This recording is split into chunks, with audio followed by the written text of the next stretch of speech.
Boxingego here. If you like this video, make sure you hit the like button and also subscribe to the channel and hit the bell icon on the top of your screen to get notified when the latest new content drops.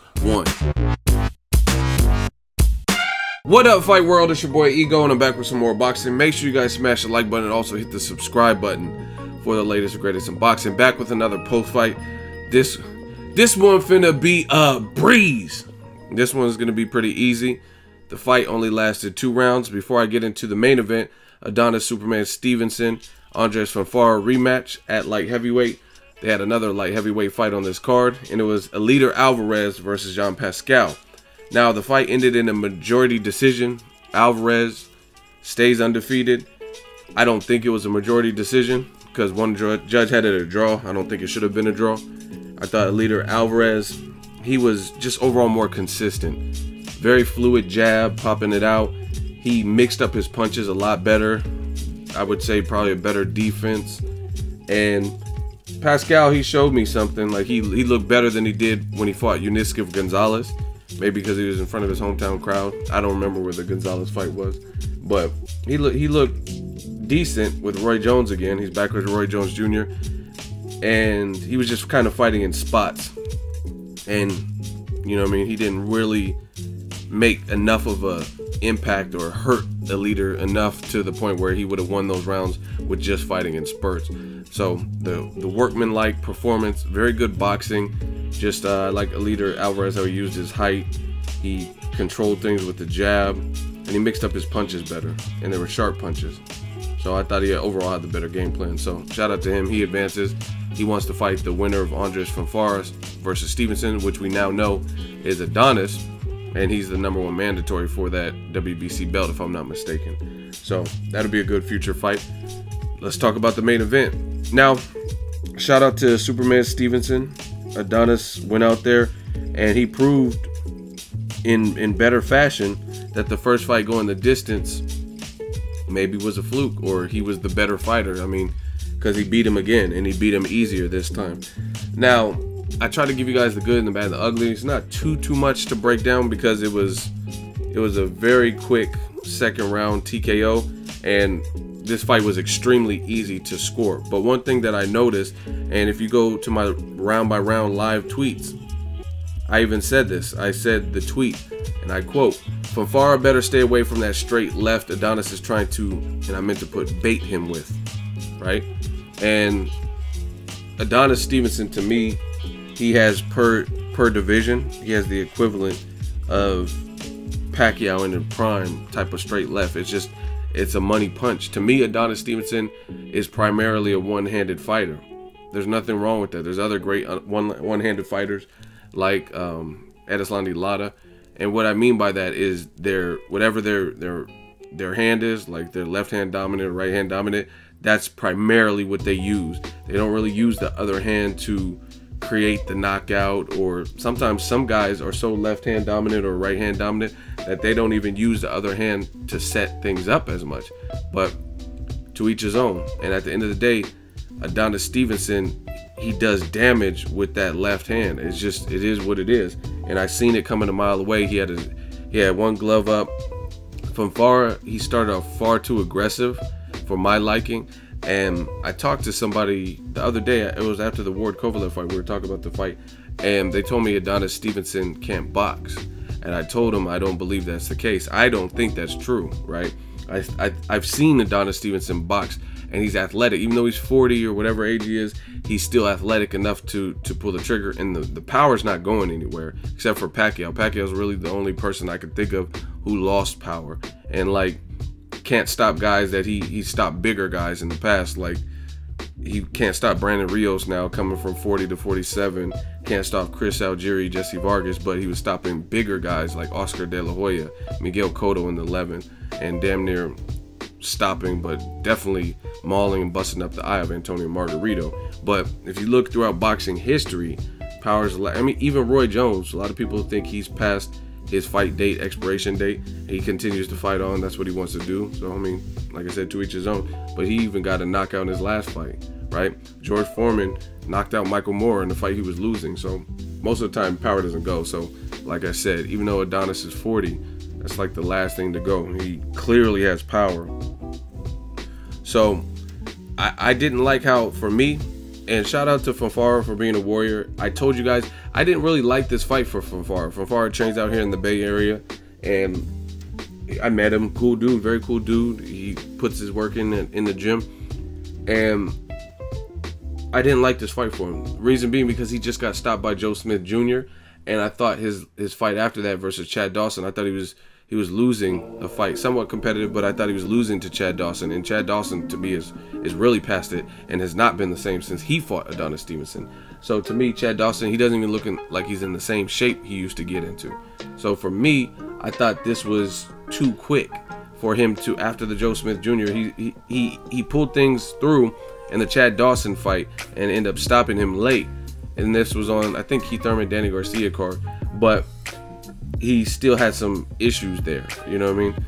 And it wasn't like a easy work. So he was only one fight removed really from the Joe Smith Jr. knockout, and then you're going up against a champion who knocked you down, who has had time to get even more title defenses and experience. And people, a lot of people clown in boxing, like, oh, Adonis, he doesn't want to fight Kovalev or this and that. And when those issues come up, I criticize, I state my opinion, but even still, he's still a champion with several title defenses. And whether you think it's the best guys, obviously none of the guys he's fought since Chad Dawson or you would rate up there with Kovalev. However, he's still defending his title, and he's still going in there with guys like, even like the Tom Carpensy. That's not a big major name, but if you know, Carpensy fought Chad Dawson, and it was he won the fight, but it was pretty close, and Chad Dawson had an injury in that fight. You know what I'm saying? Or Thomas Top Dog Williams annihilated. I was there live at StubHub. He annihilated Edwin Rodriguez, right? He annihilated him and knocked him out bad, and then he went and couldn't do nothing with Adonis Stevenson and got stopped. You know what I'm saying? So even though the title defenses, the Sakio Bikas and whoever else he fought aren't the guys that majority of the fans wanted him to fight, at the end of the day, they're still, you know what I mean, they're still decently ranked guys with some level of threat and power. But anyway, it just helps his confidence grow because he's getting these guys out of here. So for me, I didn't really even like the fight with this rematch to begin with, just because it's I think it was too premature for Fonfara.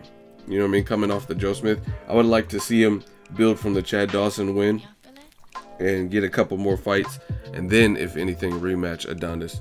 Like even like an leader Alvarez he has respectable power, but I don't think it's like Adonis. But anyway, the fight was made with Adonis and Fonfara, and he got stopped. Initially I thought the ref, I was like, why did he stop it? Because even though Fonfara was in trouble, well, actually let me break down round one. Round one, I told you I seen Fonfara was like very aggressive early. And I think the mistake Fonfara to me made was Fonfara, he kind of came out like, oh, I've tasted this guy's power and I went to the fight late.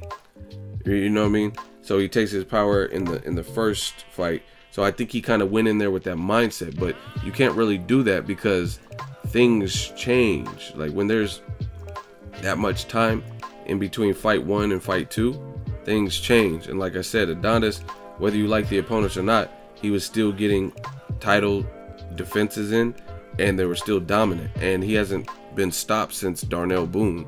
He hasn't lost since then either, I don't think. But meanwhile, Fonfara had lost via stoppage to an unknown at that time, Joe Smith Jr. He got knocked out, and he had a tough fight with Chad Dawson. You know what I mean? So things change. So I would have liked to see Fonfara come out boxing more. He's much taller than Adonis Stevenson, and Paulie said it best in the Showtime telecast. He says, yeah, he might be thinking like from the first fight he made it to the second half and gave Adonis some problems, but you got to make it to the second half. So to me, I think the game plan should have been really to box early, jab, jab, jab. But coming to Adonis Stevenson, I told you guys, I told the dude I was talking to, Adonis, he can box. He showed me that in the Tavoris Cloud fight. He's athletic enough, even at age 40, and he has enough speed for a light heavy. and he clearly has power. So I think that aggression kind of worked against Fonfara, and he didn't get a chance to feel it out. And the first round set the tone for everything, because Fonfara was getting hurt with the left. He got dropped to the canvas. He got back up, but his legs never really looked like stable at all. His legs, like, he was getting hit with other shots and they were kind of buckling as he would step back, and then he got bullied in the corner by Adonis Stevenson. Adonis was like, he's actually smarter than I thought, like in terms of being a boxer, because what he was doing is he had his man hurt. Crap. And I should have known this because he's from the Crunk Gym. Rest in peace, Emmanuel Taylor. But after he had Fonfara badly hurt, a lot of guys wind up and load up heavy on the shots, and that's how you get countered, if anything. But what he was doing some touch, tap, and then he would hit you with the hard shot. That's what you do. It's like a meat tenderizer, like bop, bop, bop, bop, bop, bop. So they don't know. They're just like trying to block everything, and then that's when you rip with the harder shot. Adrian Broner is very good at doing that too. He did that to Emmanuel Taylor. That's how he created the knockout. I call them decoy punches. I don't know what other people call them, but I call them decoy punches, where you just throw little throwaway punches. Canelo does it very well also. Little throwaway punches with a different level of speed, and it's like you can't anticipate when the hard shot's coming in the sequence. It's like bop, bop, bop. You know what I mean? And that was smart, because he had Fonfara in the corner, and a lot of punchers load up and just try to hit you with haymakers. And even Deontay Wilder did that versus Gerald Washington. Like, he's just trying to hit you with like straight fastballs and steam right away. But Fonfara was smart. It was so close to the end of round one. Or Stevenson was smart, and it was at the end of the round one. The bell rang, ref jumped in, broke it up, but the end was near, because round two came out, and Stevenson, when you got power, you know you have power. That's just what it is. You know, from sparring guys, people tell you, or your knockout percent. There's ways, body language, there's ways to tell if you have power or not. And Stevenson knew it was kind of a matter of time, sit and duck if he stayed the course, and he did. And he just started piling it on. And initially I was like, why did the referee stop it? Even though he was in bad shape, he didn't get dropped again or anything like that. But Virgil Hunter had stepped on the apron, and he was like, nope, nope, and waved it off. He did not like what he wanted to see. So I gotta respect that, because at the end of the day, he's new to the Virgil Hunter camp, and Virgil Hunter was probably saving him, because it didn't look like he would be able to recover his boxing. But oftentimes it's not a Rocky movie, and he was badly buckled and hurt, and you don't want to overly damage your fighter. So it was probably the best decision, to be honest. But at first when I seen it, I was like, why did he stop? Why did the ref stop it? But if the side throws in the towel, then you can't do nothing. So that's my thoughts. I'm gonna say it like this: Adonis Stevenson, I gotta see him fight somebody. Ward Kovalev winner, better Biev, even a Joe Smith Jr. Sullivan Barrera winner. And the reason I say that, because I think it's a good fight, and there's only 2 losses between the two of them, I believe, and they both have a level of a threat. You know what I mean? Joe Smith Jr. beat Fonfara by knockout, something from Adonis Stevenson hadn't even done until tonight. Sullivan Barrera lost to Andre Ward, but then he went on to beat a Golden Boy prospect, Shabransky. So if he beats Joe Smith Jr., then I think that definitely deserves him a title shot. Or if Joe Smith Jr. goes from knocking out Fonfara, knocking out B-Hop out of the damn ring, to beating Sullivan Barrera, then I think he deserves an opportunity. So I like that. Marcus Brown, Shawnee Monahan, winner, something like that. But it has to be like really a top 5 guy, because it is, we got to see, he's 40, so we got to see that, you know what I'm saying? We got to see him in with the best while we can. Let me know what you guys think. Congrats to Adonis Stevenson. He got real life smoke. Make sure you share the video, like the video as always. Hate, comment, and subscribe. Till next video is Ego signing off. So if you enjoyed this video and want more content like this on the channel, you can show your appreciation by going to the PayPal donate button or the YouTube support button. And you can donate any amount that you feel is equivalent to the value of this video. Much more to come. Thank you guys for your support. Boxing Ego, the future of boxing.